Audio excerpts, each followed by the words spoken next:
자, 그럼 첫 번째 기조 강연을 청해 듣도록 하겠습니다. 로봇 기술의 융합과 미래 로봇 산업 전망이라는 주제로 서울대학교 주영섭 특임 교수님께서 발표해 주시겠습니다. 여러분, 교수님을 큰 박수로 환영해 주십시오.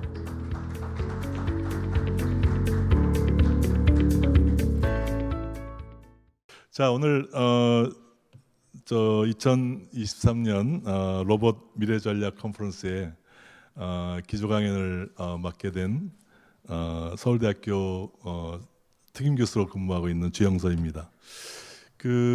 사실 제가 주제는 뭐 로봇 기술의 융합 그리고 또 미래 로봇 산업 전망이라는 주제로 말씀을 드릴 텐데, 사실은 이 자리에 오셔서 이렇게 기조 강연을 하실 분들은 이 플로어에 너무 많이 계세요.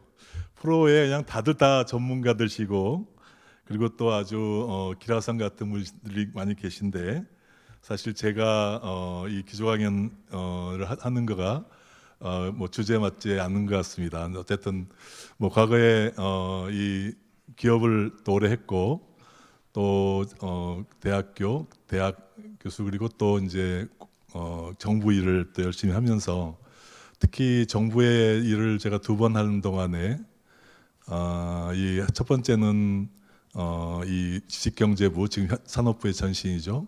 지식경제부의 R&D 전략기획단에서 우리나라 R&D를 총괄하는 일들을 했었는데, 그때 그 로봇 산업에 대한 R&D 정책, 산업 발전 전략 이런 걸 담당을 했었고요. 그리고 이제 중소기업 창장을 하면서 또 우리나라의 로봇 기업들을 정말 어떻게 육성할 것인가 하는 것들도 많이 고민을 하고, 같이 기업인 여러분들하고 이렇게 많은 대화도 했던 그런 경험을 아마 우리 조기남 대표께서 저보고 한번 좀 기조강연을 해달라고 한 것 같습니다. 오늘 제가 보니까 좀 더 전문적인 얘기들은 제 다음에 하는 강연에서도 많이 나오고 하기 때문에, 오늘 제가 이렇게 그 파트는 2파트로 이루어져 있는데요. 하나는 로봇 산업이라는 게 과연 앞으로 어떤 시대적 흐름을 타게 되는가. 오늘 여기 주제도 보면 로봇 기술 융합과 로봇 일상화 시대라고 돼 있잖아요. 그래서 어떻게 하면 이 로봇이 우리 사람 인류의 문명에 녹아들어서 하나의 이 로봇의 어떤 새로운 역할을 만들까 하는 것들이 아마 오늘 주제라고 보이는데요. 그래서 좀 더 그런 이 시대적 흐름을 좀 더 살펴보는 쪽으로 중심으로 오늘 말씀을 드리도록 하겠습니다. 실제로 지금 여러분도 잘 아시는 대로 지금 현재 이 시대는 초변화 대전환 시대죠. 그래서 이 초변화 대전환 시대의 패러다임이 어떻게 바뀌고 있고, 그 바뀌는 게 로봇 산업에는 어떤 영향을 주는가, 좀 더 거시적으로 미시적인 여러 가지 기술적인 거는 많이들 대가들께서 많이 하시니까 저는 그쪽을 좀 더 말씀을 드릴까 합니다. 실제로 로봇 산업 하면 여러분 잘 아시는 대로 로봇 산업 일종의 패러독스가 있었죠. 다시 얘기하면 이 로봇의 베니핏이라고 하나요? 효용. 로봇의 효용을 맞추면 가격이 너무 비싸고, 또 가격을 맞추면 효용이 못 따라가서 되는 이게 뭔가 미스매치가 되는 게 하나의 로봇 산업의 가장 뭐랄까 좀 기본적인 경제성 입장에서의 관점인 것 같습니다. 그러다 보니까 이제 로봇 분야에서 그런 효용과 코스트를 잘 맞춰지는 분야가, 예를 들면 제조 로봇 같은 게 되기 때문에 제조 로봇이 먼저 떴던 것 같고요. 그 다음에 서비스 로봇 같은 경우도 이제 그런 분야들이 이제 하나씩 나타나는 것 중에 여러분 잘 아시는 대로 서비스 로봇에 가장 먼저 시장 형성에 성공한 로봇은 청소 로봇이죠. 청소 로봇 같은 게 이제 상용화되고, 그다음에 점점 이제 하나하나 국방 로봇이라든가 이런 좀 더 이 여러 가지 특성이 좀 더 이 아까 효용과 이 코스트의 이 밸런스가 맞는 분야부터 하나씩 이제 산업화가 되고 있다고 볼 것 같습니다. 뭐 이런 큰 흐름을 속에 또 보기 때문에 아까 말씀대로 지금 이 시대의 흐름이 시대가 어떤 시대에 있는가 하는 걸 아는 게 굉장히 중요한 것 같아 보입니다. 그래서 먼저 첫 번째로는 이 시대의 패러다임 혁신에 대한 걸 말씀드리겠습니다. 우선 지금 세계는 초변화 대전환 시대죠. 그래서 모든 게 지금 뭐 광속으로 바뀝니다. 뭐 이렇게 모든 게 단시간에 뭐 이런 엄청난 규모와 속도로 바뀌었던 시대는 역대 아무 때도 없었습니다. 정말 요즘이 그런 아주 총체적 변화의 시기죠. 그래서 초변화 시대라고 하는데요. 기술이 바뀌는 게 이제 가장 중요한 트리거가 돼서 모든 게 지금 기술이 중심이 되는, 그래서 뭐 기업도 기술을 모르면 기업을 못하고 국가 경영도 요즘 기술을 모르면 하기가 어렵습니다. 그래서 뭐 지정학, 뭐 기정학 뭐 이런 얘기들이 이제 기정학이다 이런 얘기가 나오고 있고요. 세계 경제 환경, 뭐 4차 혁명이라든가 뭐 이런 문제들이 굉장히 많이 변화하고 있고, 사람이 바뀌고 있고요. 예를 들어서 뭐 MZ 세대, 또 알파 세대, 뭐 이제 앞으로 베타 세대가 나오겠죠.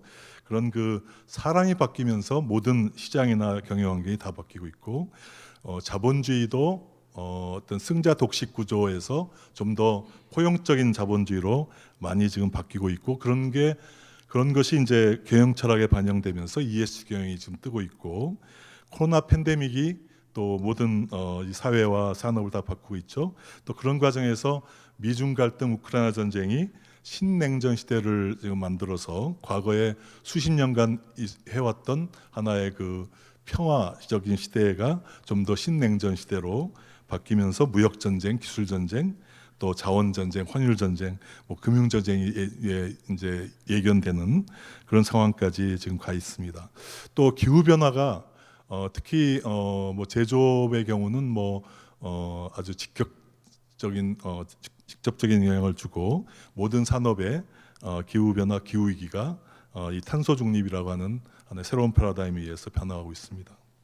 그래서 결국은 전 세계가 이제 디지털 대전환, 이 그린 대전환, 문명 대전환은 세 가지의 큰 대전환의 시대라고 뭐 일컬을 수 있을 것 같습니다.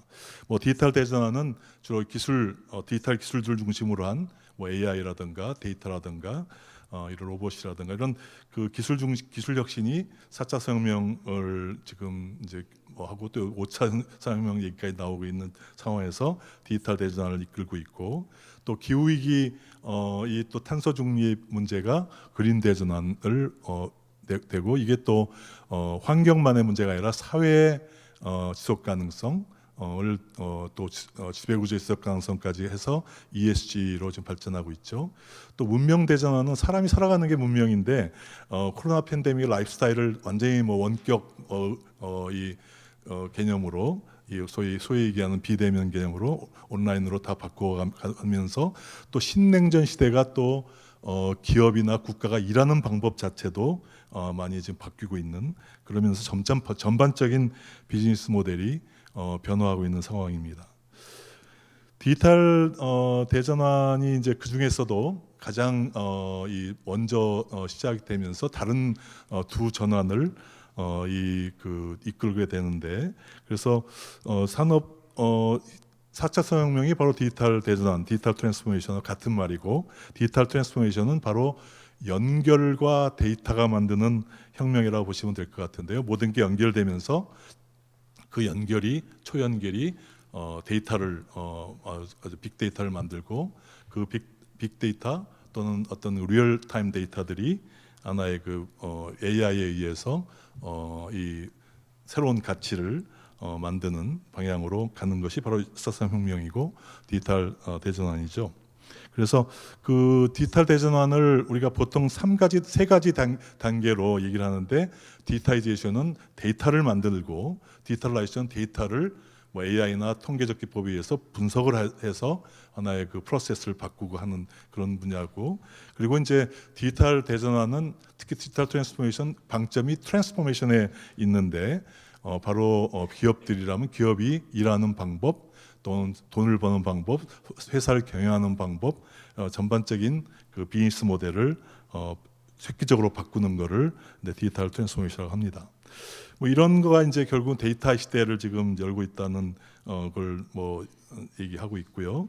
그리고 이제 이런 그 초연결과 데이터가 결국은 이 4차 산업혁명 디지털 트랜스포메이션을 주도하는데, 그게 전부 다 결국은 모든 게 다 연결된다는 것이 결국은 이 개인을 중심으로 해서 이 뭐랄까 시간과 공간과 그리고 이런 관점과 뭐 지능과 인지 이런 게 전부 다 연결 통해서 확장되면서 지금 변화해 나가고 있다, 이렇게 보시면 될 것 같고요. 그래서 온라인, 오프라인이 융합이 되고 메타버스로 발전하고 하는 거죠. 그래서 이 연결이 만드는 미래가 바로 로봇 산업에서도 굉장히 중요한 로봇의 영역이 엄청나게 확대되고 있다. 로봇이 단순히 과거의 개념처럼 뭐 제조 로봇도 자동화 개념이라든가 또는 뭐 서비스 로봇도 단순히 지원하는 개념이 아니라 이 사회를 바꿔 나가는 하나의 이 기폭제가 기점이 된다 하는 것들이 중요한 시대의 흐름에서의 중요한 메시지인 것 같습니다. 그래서 이 지금 뭐 요 장편은 뭐 설명이 좀 길어지는데, 하여튼 이게 이제 인더스트리 4.0 이 독일이 지금 잘 하고 있는 4차 산업혁명을 인더스트리 4.0이라고 하는데요. 인더스트리 4.0이 추구하는 그 매니팩처링 쪽에서 특히 파라다임의 변화가 엄청난 변화가 있죠. 그래서 결국은 이제 인더스트리 2.0이라는 건 사실상 이제 대량 생산을 의미하고, 그 다음에 3.0은 매스 커스터마이제이션, 중품종 중량 개념이 될 것 같고, 그 다음에 이제 인더스트리 4.0은 극다품종 극소 생산, 소위 라사이즈한 프로덕션이라고 하는데요. 라사이즈한 프로덕션이라는 말은 모든 이제 뭐 생산을 할 때 하나를 만드는 게 아니라 여러 개 대량 생산 같으면 1000개, 10,000개를 만들어서 코스트를 줄여서 어떤 이 산업화를 하는데 기여를 했는데, 이제 인더스트리 4.0이라고 하는 거는 라사이즈한 프로덕션이다. 결국은 만드는 게 모두 다 다르다.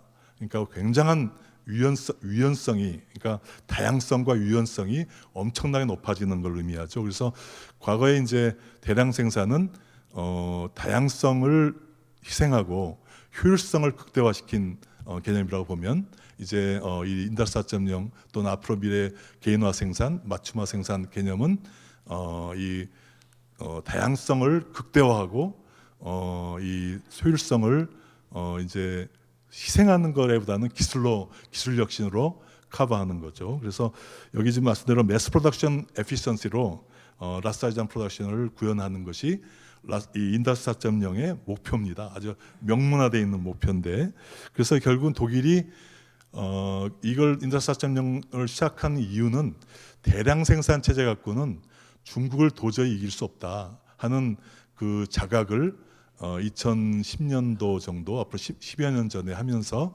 2011년에 하노버 메스에서 중국을 이기려면 대량 생산 게임 룰이 아니라 게임 룰을, 시장의 흐름을 이 맞춤화, 커스터마이제이션, 퍼스널라이제이션으로 바꿔 나가면, 그리고 결국은 기술 혁신이 우수한 나라가 이기게 된다. 왜냐하면 소비자들은 당연히 이 개성을 만족시켜주는 그런 이 제품들을 선호하게 되겠죠. 그래서 그런 그것을 추세를 맞추면서, 시장의 흐름을 맞추면서 하나의 시장의 지배력을 얻으려고 하는 것이 인더스트리 4.0의 목표입니다.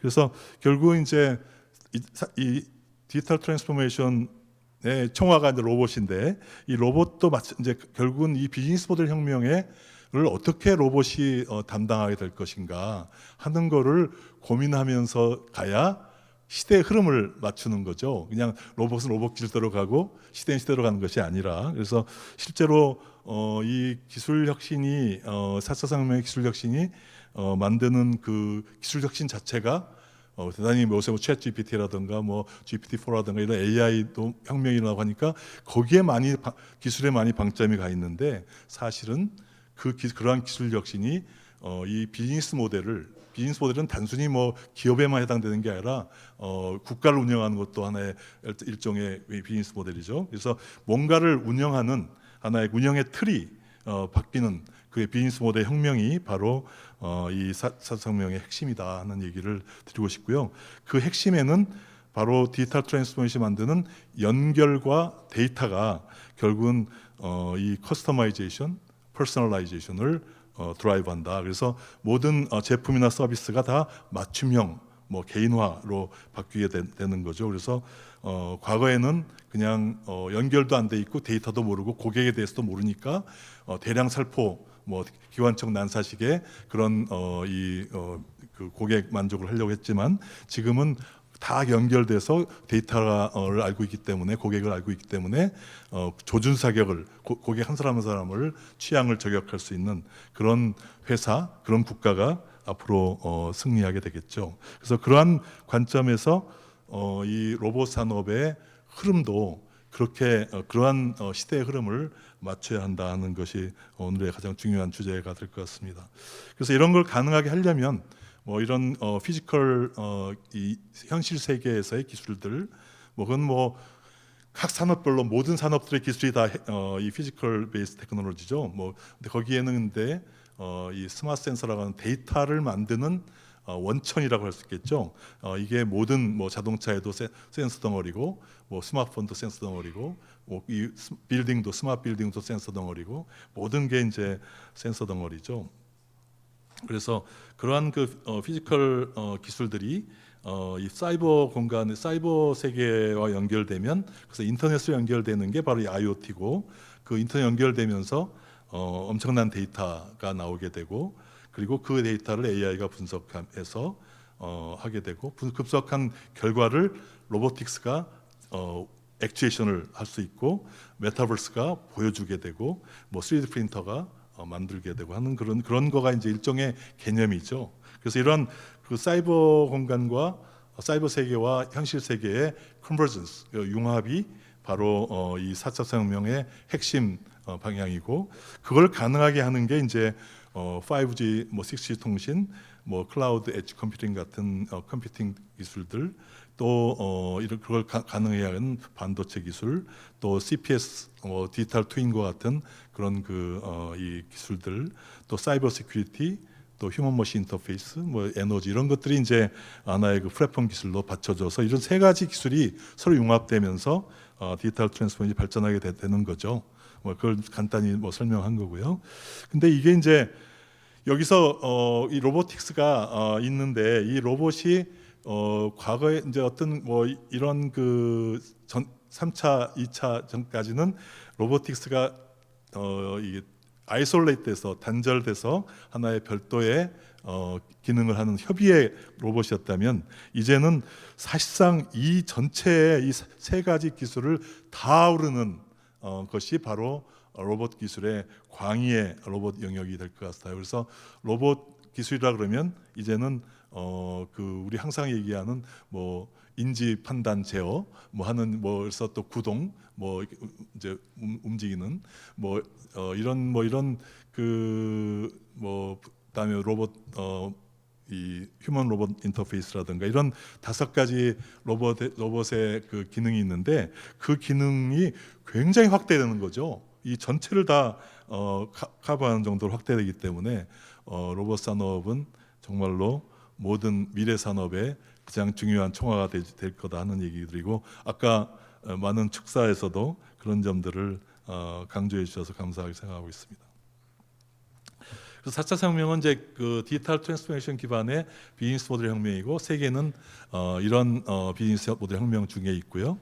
이 모든 기업과 그리고 또 국가의 미래는 이 비즈니스 모델 혁명의 성공에 달려 있다고 보고, 이 미래 로봇 산업은 바로 데이터와 AI를 중심으로 해서 아까 얘기한 연결, 커넥티비티와 데이터와 AI를 중심으로 해서 이 디지털 트랜스포메이션 기반의 비즈니스 모델 혁명의 핵심이다 하는 말씀을 정리할 수 있을 것 같습니다. 4차 혁명의 그 독일 인더스트 4.0의 배경과 목표가 중국과의 경쟁에서 이기기 위한 비즈니스 모델 혁명이었다는 말씀을 아까 드렸고요. 뭐 이런 혁명들이 전 세계로 지금 확산되고 있고, 그게 이제 제조업이 바로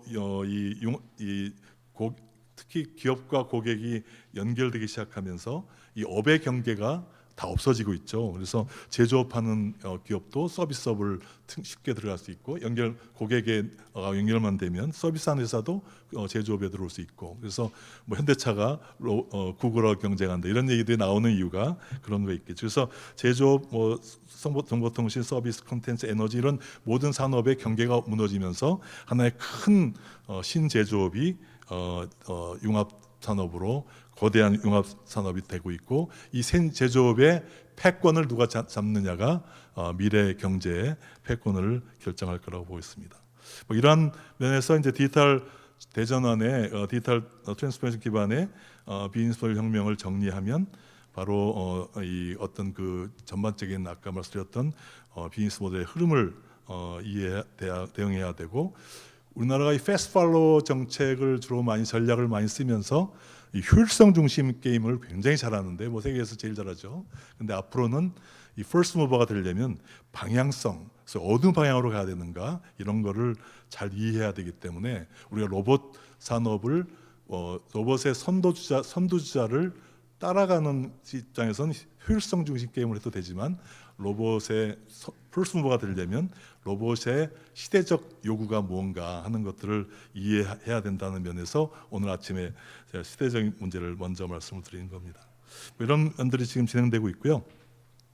뭐 이건 좀 생략 넘어가면 좋을 것 같은데 뭐 여러 가지 비즈니스 모델의 그 혁명적 트렌드가 뭐 제품과 서비스 제품이나 뭐 제조업은 제품이고 서비스업은 서비스를 혁신하는 거가 개인화, 맞춤화라는 아까 퍼스널라이제이션, 커스터마이제이션이 추세고 또 친환경 추세, 또 산업별로 또는 기업 유형별로 B2B냐 B2C냐 이런 것에 따라서 전략이 차별화되겠죠. 그 다음에 또 두 번째 큰 흐름이 이 제품과 서비스가 융합되는 소위 제품의 서비스화라고 하죠. 그래서 everything as a service, 뭐 as a service라고 하는 그래서 로봇도 로봇 as a service라는 말을 많이 하죠. 그래서 RAS네요.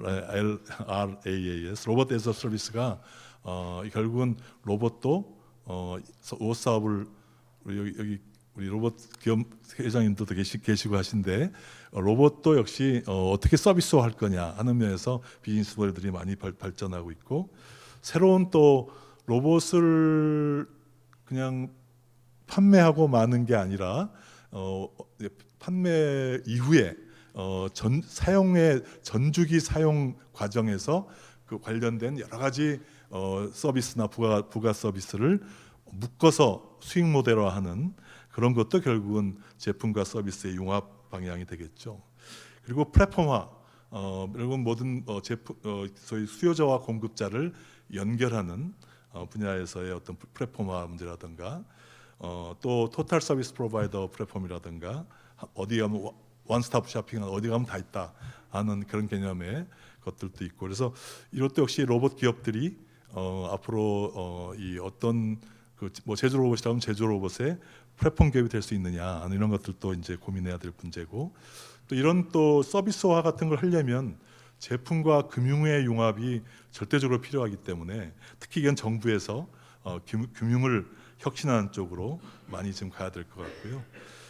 그리고 이제 요즘 이제 B2B 기업 같은 경우에는 이 최소 주문량, 소위 미니멈 오더 퀀티티가 굉장히 아까 말씀드린 대로 다양해지고 아주 가변성이 커지기 때문에 기업들이 재고를 가지려고 하지 않죠. 그러다 보니까 최소 주문 단위를 줄이려고 합니다. 그러니까 앞으로는 아마 B2B 기업들은 최소 주문량을 적게 할수록 유리할 텐데 적게 한단 말은 모델 체인지를 많이 하는 거죠. 그래서 특히 제조업 같은 경우는 모델 체인지가 기종 변경하는 시간이 경쟁력의 화두가 될 텐데 그 로봇이 과연 과거 로봇은 한 번 바꾸려면 엄청나게 시간이 많이 들어가죠. 그러니까 과거에 유연성이 없는 로봇은 아마 퇴색될 것이고 그리고 이제 유연성이 대단히 뛰어난 이제 이 기종을 아까 라사이즈한 프로덕션을 매번 이렇게 생산하는 게 다 다른 것도 로봇이 다 핸들할 수 있을 정도의 유연성을 갖는 로봇이라면 정말 획기적인 로봇이 되겠죠. 이런 거를 시대가 요구하고 있다 이런 말씀드리고 있습니다. 그래서 실제로 이제 아까 말씀드렸던 대로 오른쪽으로 가면 갈수록 이제 유연해 다품종 아주 개인화가 강해지는 거고, 왼쪽은 여전히 그 대량 생산에 가까운데, 이제 우리 모든 산업 같은 경우를 나누면 B2B에 B2C로 나눌 수 있고, 프로세스 산업과 디스크리트로 나눌 수 있는데요. 프로세스 산업이란 말은 뭐 이제 한 번 생산, 일관 생산으로 쫙 생산하는 걸 얘기하고, 디스크리트는 하나씩 하는 거죠. 그래서 B2B의 프로세스의 대표적인 거는 뭐 철강 화학 산업 같은 거고, 이 B2C의 뭐 디스크리트의 대표적인 거는 뭐 휴대폰이나 자동차나 뭐 패션, 뭐 신발이나 뭐 이런 거죠. 그래서 뭐 B2B는 부품 산업들이고, 뭐 B2C의 프로세스는 화장품이나 뭐 식음료 같은 거 해야 되겠죠. 그래서 이렇게 산업을 한 4가지 매트릭스로 2x2 매트릭스로 나눌 수도 있을 거고, 또는 뭐 프로세스하고 디스크리트로 나눠지는 게 아니라 하이브리드 형태도 있기 때문에 2x3 매트릭스로 하면 6가지로 나눌 수 있을 텐데, 이렇게 산업 구분을 하고 나면 로보틱스, 특히 제조 로봇이 될 텐데, 로보틱스 전략도 이 산업의 구분에 그 산업들이 추구하고자 하는 방향이 다 다르기 때문에 그 방향을 이해하면서 이런 제조 시스템이나 이 로봇의 시스템들을 연계시켜야만 성공하게 될 것 같습니다. 뭐 서비스, 제품과 서비스 융합은 이미 말씀드렸고요. 그래서 뭐 대강 이제 크게 이 앞에서 막 좀 주마간상적으로 말씀드렸습니다만은 이 큰 흐름들을 좀 말씀을 드렸고요. 좀 더 이제 구체적으로 로봇 산업, 로봇 기술의 융합 분야 좀 말씀드릴까 합니다. 아이고, 이게 깨졌네요. 저 위에가 깨졌는데요. 지금 안 보이는 데를 제가 말씀을 드리면, 맨 위에 건강한 사회라고 되어 있는 게 그 위에 이제 깨진 게 뭐냐면, 이 사회와 그리고 국가와 인류가, 이 사람이 지향하는 미래 사회의 그 비전이 뭐냐는 거예요. 그러니까 그 비전이 뭐냐? 그 비전은 크게 보면 한 5가지 정도로 정리할 수 있을 것 같습니다. 하나는 건강한 사회를 원하겠죠. 모든 사람들이 건강하게 오래 살고 싶어하는. 그리고 두 번째는 지속 가능한 사회. 뭐 에너지 문제, 뭐 환경 문제 이런 게 다 어디 지속 가능한 사회는 뭐 단순히 환경만의 문제가 아니라 이 사회도 지속 가능하냐. 뭐 예를 들어서 아까도 자본주의 때 말씀드렸습니다만은, 사회가 너무 이 승자 독식 구조로 가게 되면 사회 양극화가 일어나게 되고, 그 사회 양극화가 일어나면 사회가 깨지게 되겠죠. 존속하기 어렵게 되죠. 그래서 요즘 전 세계 이 정부들이 자본주의를 좀 수정하고 있는데, 그래서 자본주의 과거의 신자유주의를 3.0이라고 그러고, 자본주의 4.0이 좀 더 인클루시브한 포용적인 자본주의를 요즘 많은 정부들이 표방하고 있는데요. 그런 사회 지속 가능성도 포함해서 지속 가능한 사회가 두 번째가 될 거고, 세 번째가 이제 스마트한 사회를 원하죠. 모든 사람이 편리하고 하는 스마트한 사회를 원하고 있고요. 그다음에 네 번째가 안전한 사회, 특히 코로나 팬데믹이라든가 뭐 지진이라든가 이런 뭐 이런 자연재해, 뭐 기후 위기, 뭐 이런 게만 올라가면서 지금 안전한 사회에 대한 이 인류의 또는 이런 모든 세계인의 관심이 대단히 높아지고 있는데, 그래서 안전한 사회를 갖고 비전을 생각하고 있죠. 마지막은 이제 5번째는 성장하는 사회. 그래서 이 건강한 사회, 지속 가능한 사회, 스마트한 사회, 안전한 사회, 성장하는 사회가 이 사회의 비전이잖아요. 그래서 이 비전을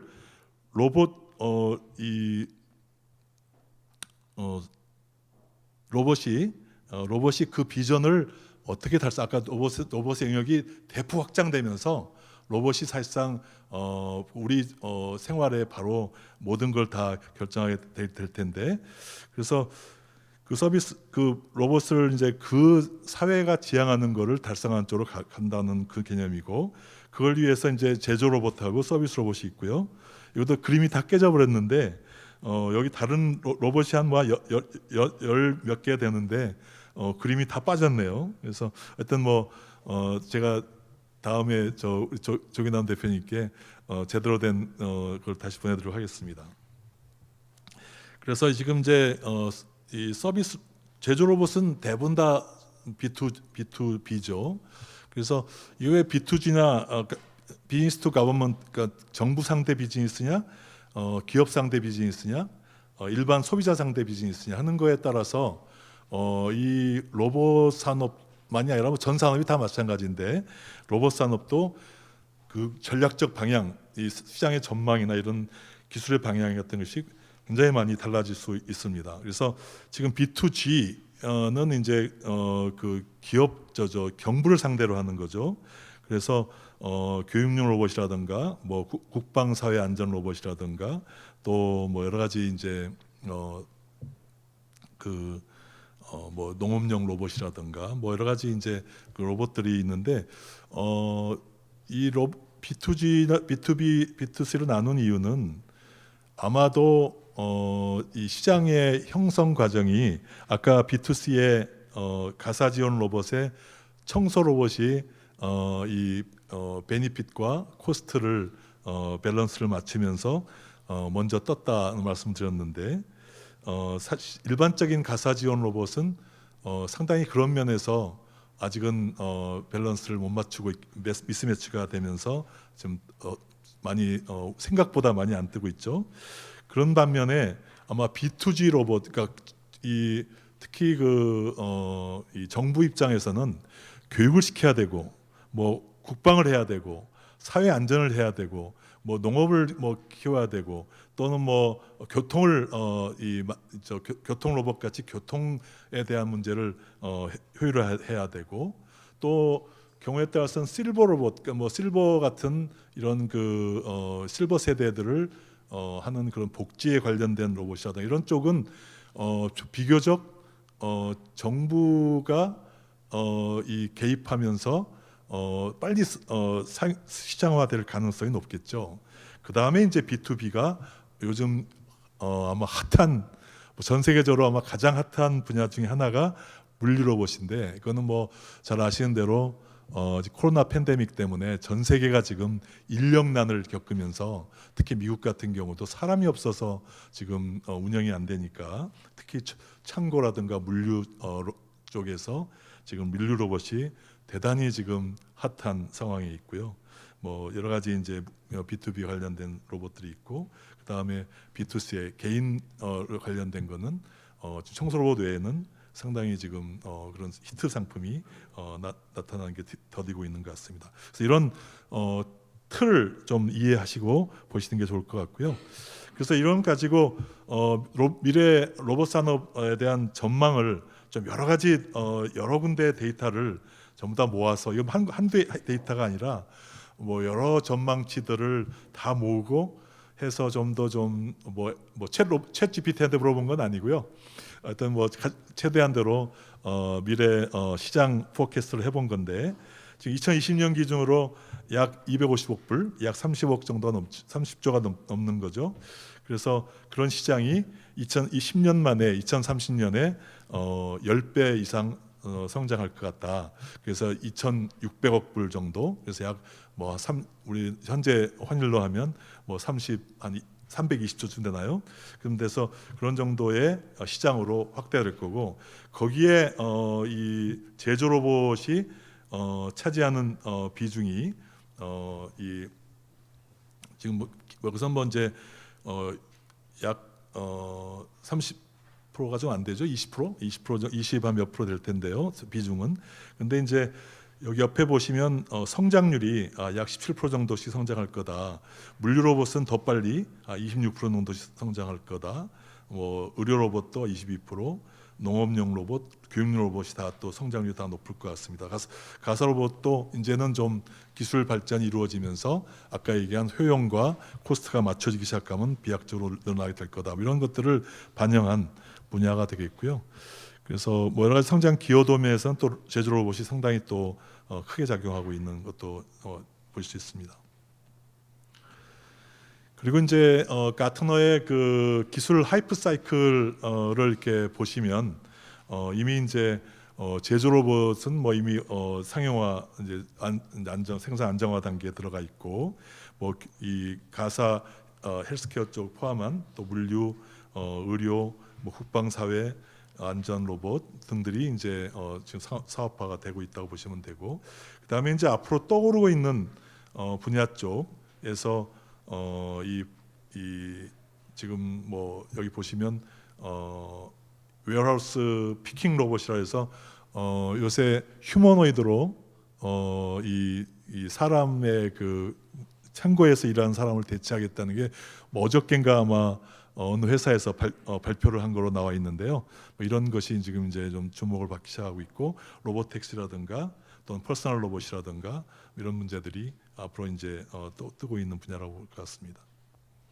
그리고 이제 이 모바일 로봇들의 임팩트 레이더라고 해서 이 노란 쪽 가운데 쪽에 있는 건 이미 실현이 거의 바로 슬래임 기술이라든가 뭐 컴퓨터 비전이라든가 이 여러 가지 뭐 HD 맵 기술이라든가 이런 것들은 이미 상용화됐다고 보시면 되고 그 다음에 이제 점차적으로 옆에 있는 기술들이 하나씩 들어오고 있는 상황이기 때문에 이런 거를 뭐 이건 이게 팩트여서 갖고 왔다기보다는 이러한 뭐 이런 하이프 사이클이라든가 뭐 아까 시장에 대한 전망부터 하이프 사이클이라든가 그 다음에 또 이런 임팩트 레이더 같은 것들을 가지고 임팩트 레이더는 여기 지금 유스 케이스는 어떻게 되느냐, 뭐 이네이블 테크놀로지는 어떻게 되느냐, 뭐 서포트 시스템은 이런 걸로 나눠져 있는데요. 이런 하나의 그 프레임워크를 가지고 미래 로봇 산업에 대한 전망을 해 나가는 것이 필요하다는 말씀을 드린 것 같습니다. 그리고 이제 요즘 이제 뭐 여러분 뭐 광풍 전 세계에 광풍이 불어가고 있는데 챗 GPT가 결국 이제 GPT-4가 아직은 뭐 좀 완전한 상태는 아닌 것 같고 이제 뭐 서둘러 발표는 했습니다만은 그래서 잘 아시는 대로 이제 챗 GPT는 텍스트 기반으로 이루어져 있고 그리고 GPT-4는 이제 멀티모달 개념으로 해서 이미지라든가 사운드라든가 뭐 이런 이제 일반 모든 사람들의 생활 속에 바로 GPT-4가 접목이 되는 거가 가능해지는데 이 융합의 키가 결국은 이제 우리 AI가 한참 나올 때 아마존하고 구글에서 AI 비서를 이 음성 인식 기반으로 하나의 비서처럼 했죠. 근데 이게 결국 이제 AI 비서의 AI 스피커들이 결국은 이제 서비스 로봇의 이제 하나의 초기 모드라고 보시면 될 것 같은데 그게 이제 로봇과 융합이 되면서 이 엄청난 이제 변화가 태우당하게 될 것 같고요. 그래서 결국은 이거를 저는 사회 변화하고 보면 인류의 지적 혁명이다. 결국은 이제 지식이 민주화되는 거다. 그러니까 어떻게 보면 이걸 두려워할 대상이 아니라 지식을 이제 뭐 누가 많이 갖고 있느냐. 과거에는 머릿속에 많이 갖고 있었는데 이제는 뭐 바로 옆에 있는 이 AI 이 로봇이 결국은 그러한 이 지식을 다 제공할 거기 때문에 그게 이제 이런 뭐 이 AI 혁명이 바로 결국 지식의 민주화로 되기 때문에 사용을 하지 않는 사람들은 뭐 도태되겠지만 사용하는 사람들은 모든 사람들이 하나의 이 평준화되는 쪽으로 갈 거고 결국 이게 웹 3.0 시대의 흐름하고 맞물리면서 이 협력과 성과 공유의 시대로 바뀔 거다고 보고 있습니다.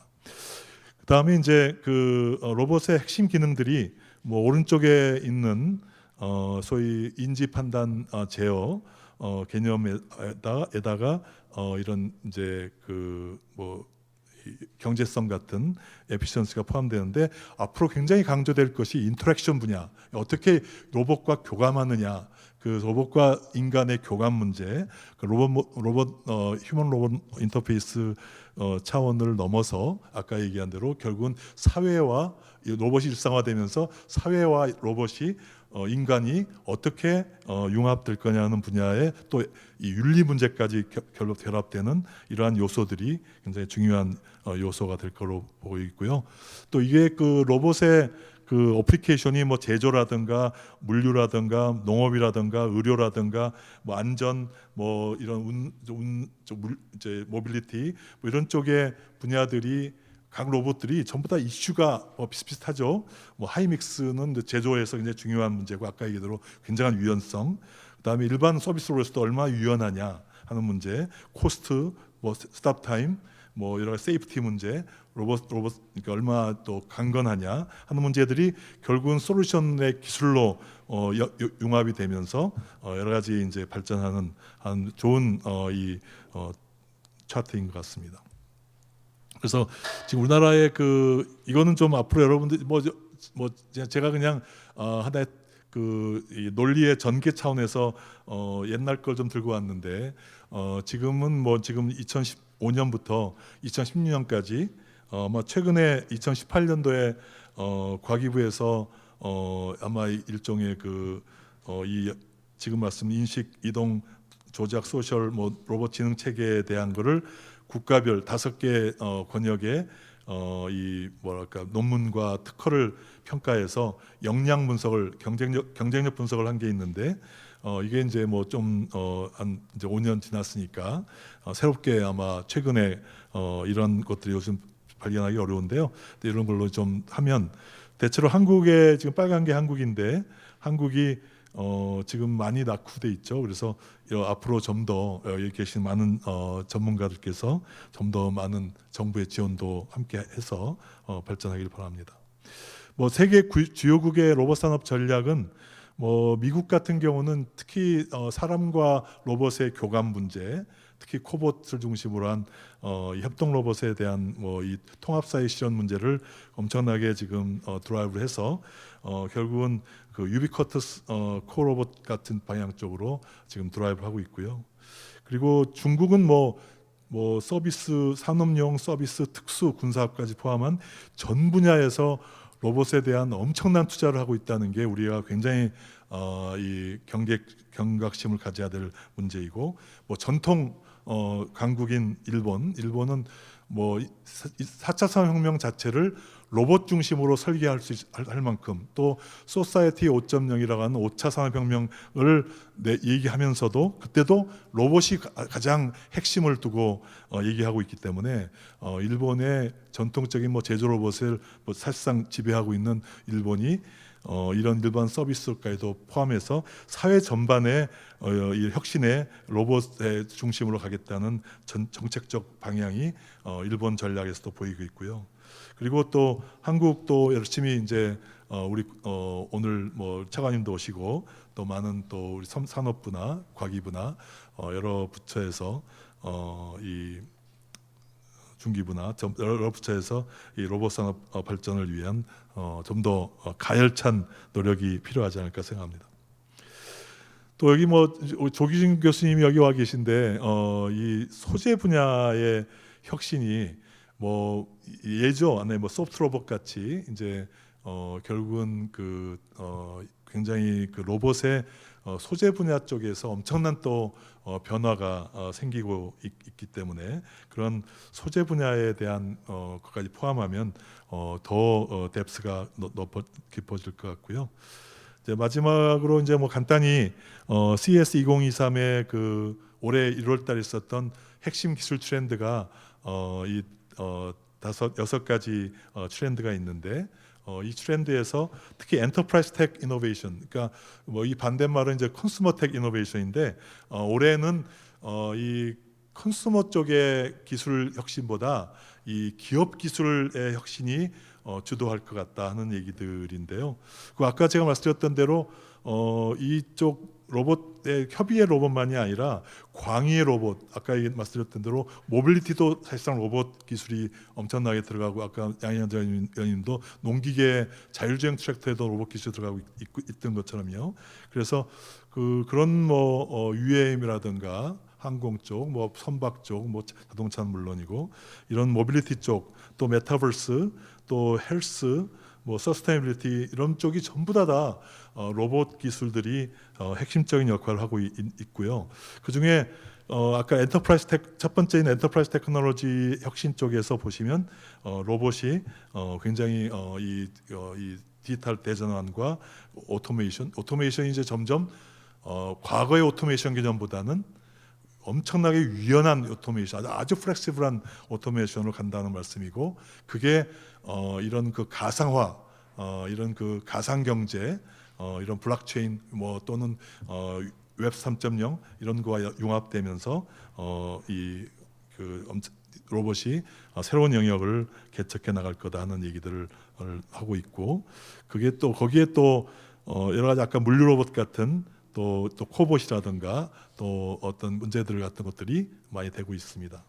또 그리고 지금 파밍 쪽에 식량 위기를 극복하기 위한 농업 기술 혁명이다 해서 아까 얘기한 존 디어 케이스 같은 게, 존 디어가 이번에 이걸로 아주 CS 2023의 스타 기업이 됐는데요. 이런 문제들이 다 결국은 전부 이 파밍 로봇도 바로 아까 자율주행 트랙터 같은 게 대표적인 예죠. 여러 가지 또 이 수도 간의 이 누수를 또는 오염도를 체크하는 왼쪽에 있는 로봇 같은 거는 이런 일반 스타트업 기업들이 지금 주도해 나가고 있을 정도로 확산이 되고 있고, 그래서 이러한 것들을 말씀드렸던 대로 결국 디지털 대전환 그리고 또 그린 대전환, 그게 결국 모여서 하나의 그 새로운 비즈니스 모델을 만들고 있고, 그 비즈니스 모델 혁명이 바로 로봇 산업이 핵심적 역할을 하고 있다. 또 핵심적 역할을 할 수 있도록 로봇 산업의 기술 발전이나 어떤 그 산업 전략을 만들어 가야 한다 하는 말씀을 마지막으로 강연을 마치도록 하겠습니다. 감사합니다.